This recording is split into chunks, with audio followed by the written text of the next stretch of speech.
C'était il y a un peu plus d'un an, pendant les vacances de février.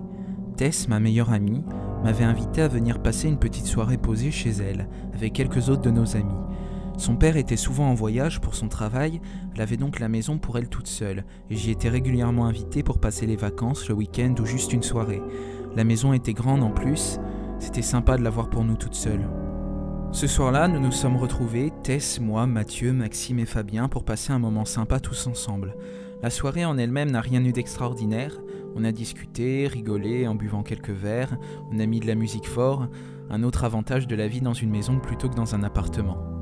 Petit à petit, Tess puis Mathieu sont allés se coucher dans les chambres de l'étage inférieur. Je suis resté discuter une bonne partie de la nuit avec Maxime et Fabien, mais on a fini par tomber de sommeil nous aussi. Je suis allé dans la chambre de Tess, avec qui je devais dormir cette nuit-là. Quand je suis entré, la chambre était plongée dans le noir. Les volets étaient baissés et les portes fermées. Tess dormait au milieu du lit et Mathieu de l'autre côté, près du mur.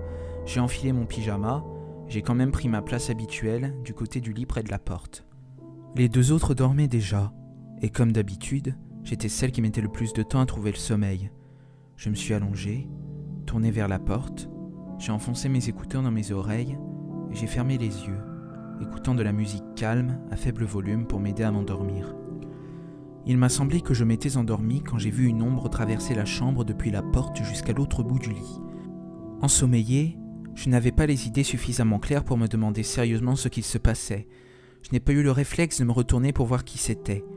J'ai simplement supposé que c'était Fabien ou Maxime qui venaient voir si on dormait, même si je ne voyais pas pourquoi ils auraient fait ça. Comme je n'ai pas vu l'ombre revenir vers la porte pour sortir, j'ai supposé que je m'étais rendormi et que je l'avais raté. Pourtant, je n'avais pas l'impression d'avoir fermé les yeux. Après ce qui m'a semblé être une éternité, j'ai à nouveau vu l'ombre venir du côté de la chambre auquel je tournais le dos et entrer dans la salle de bain qui était accessible depuis une porte en face du lit, en plein dans mon champ de vision. En toute logique, je pensais que Mathieu s'était levé pour aller aux toilettes, mais je n'avais pas senti le matelas bouger, et l'ombre n'avait pas fait le moindre bruit. Je n'avais même pas vu la porte de la salle de bain s'ouvrir, et aucun rayon de lumière ne filtrait sous la porte. Au bout d'un moment, voyant que Mathieu ne revenait pas, je me suis tourné de l'autre côté du lit pour jeter un coup d'œil. J'ai eu l'impression de recevoir une douche froide quand j'ai vu que Mathieu était toujours dans le lit profondément endormi. Je suis resté quelques instants sans bouger, pétrifié. J'ai lentement tourné la tête vers la salle de bain, mais la porte était toujours fermée, sans lumière passant dessous. J'ai hésité à aller voir, mais je n'en avais pas le courage. J'ai soudain eu peur que cette ombre ne ressorte de la salle de bain. Je ne voulais pas savoir ce que c'était. Je me suis rallongé, et dans un réflexe de protection classique, j'ai rangé bras et jambes à l'abri sous la couette. Je me suis recroquevillé contre Tess, le plus loin possible du bord. J'essayais de me rassurer en me disant que c'était simplement Maxime ou Fabien, mais je ne voyais aucune raison pour qu'ils entrent dans notre chambre. De plus, ces ombres étaient trop silencieuses, trop floues, comme immatérielles. Je savais bien que sans source de lumière, je ne pouvais pas les distinguer clairement, mais je sentais que quelque chose n'allait pas. Sans savoir si cela venait de moi ou non, j'ai eu l'impression que la température de la pièce avait chuté de plusieurs degrés. J'avais peur, mais je ne voyais pas ce que je pouvais faire.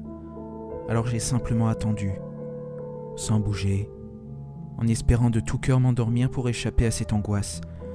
J'ai fermé les yeux et me suis encore plus recroquevillé. Je n'osais pas faire le moindre mouvement, comme si bouger permettait aux ombres de se rendre compte de ma présence. Rien ne s'est passé pendant un long moment.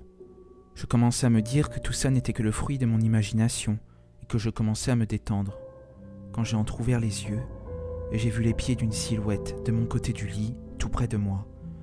Je me suis figé. J'ai fermé les yeux, aussi doucement que possible, en espérant que l'ombre n'ait rien remarqué. C'était peut-être une réaction idiote, mais dans les films d'horreur, tant que la victime n'a pas remarqué que quelque chose ne va pas, il ne lui arrive rien. À partir du moment où elle se réveille, où elle se retourne et voit le tueur, il l'attaque. En faisant semblant de dormir, j'espérais être en sécurité. Maintenant, je savais que j'étais incapable de dormir. J'ai eu la sensation d'un souffle froid sur mon visage, mais je n'ai pas bougé, malgré ma peur.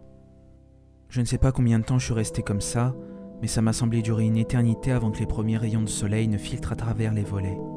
À travers mes paupières, je voyais qu'il ne faisait plus aussi sombre. J'ai ouvert les yeux, les ombres avaient disparu.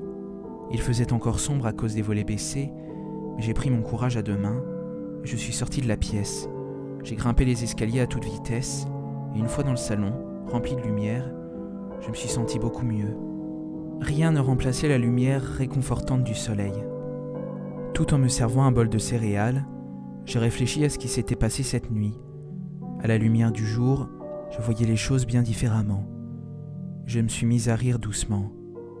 J'avais rêvé, c'était évident. J'avais dû alterner les moments du rêve et du réveil, si bien que j'avais fini par confondre la réalité avec mes rêves.